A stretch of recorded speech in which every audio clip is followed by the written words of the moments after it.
अस्सलामुअलैकुम वरहमतुल्लाहि वबरकातुहू। नाज़रीन इकराम, बिस्मिल्लाहिर्रहमानिर्रहीम। मौला अली का बहुत ही प्यारा फ़ैसला। हज़रत उमर के दौर में एक दफ़ा दो औरतों ने एक ही जगह दो बच्चों को जन्म दिया, एक लड़की और एक लड़के को। उसके बाद दोनों औरतों का आपस में झगड़ा हो गया।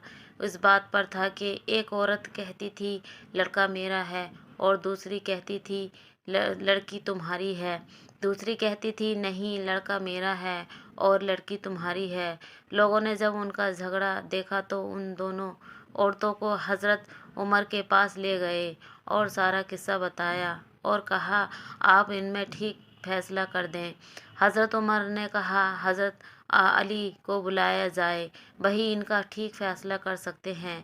जब हज़रत अली आए तो लोगों ने सारा किस्सा मौला अली को बताया तो मौला अली ने फरमाया इन दोनों औरतों को एक एक छोटा बर्तन दो और उनको कहो पर्दे में जाकर इन बर्तन में अपना अपना दूध लेकर आएं।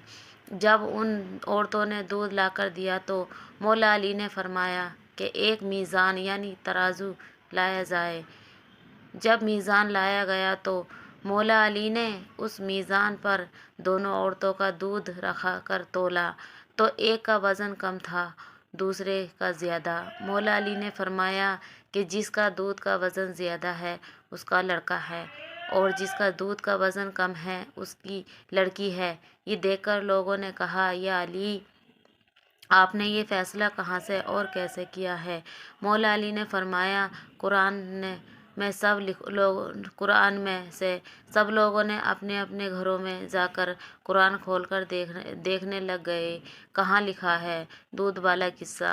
रात भर कुरान से ढूंढते ढूंढते कर जब किसी को कुछ भी नहीं मिला तो सुबह लोग मस्जिद में जमा हो गए और जब मौला अली मस्जिद में आए तो लोगों ने कहा या अली, आपने तो कहा था कल वाला किस्सा आपने कुरान से किया है, मगर हमने सारी रात कुरान से ढूंढा मगर हमें कुछ नहीं मिला।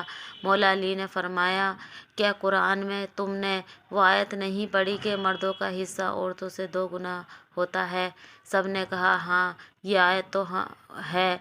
मौला अली ने फरमाया इसी आयत से ही तो मैंने वो फ़ैसला किया था। सुबहान अल्लाह।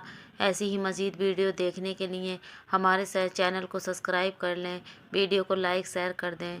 ओके बाय, अल्लाह हाफिज़।